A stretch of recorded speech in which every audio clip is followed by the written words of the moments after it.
What's up, guys? It's Wednesday again. Hope you had a great Labor Day and all that good stuff. And got this waffle iron pot again. And what these are is just some cheesy ranch bacon potatoes that we did in the crock pot over the weekend.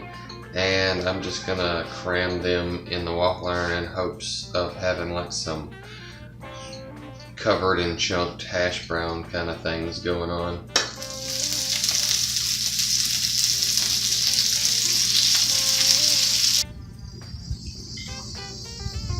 Alright, let's see if we can get these things off of here.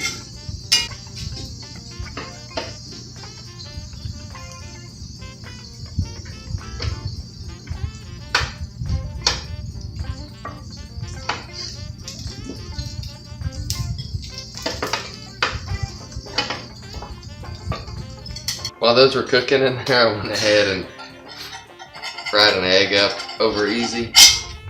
Slap that on top right there. But yeah, you know, sometimes potatoes when they're left over, they get kind of like crummy. And this is just something I thought might kind of help them not be super crummy. But yeah, it looks pretty good.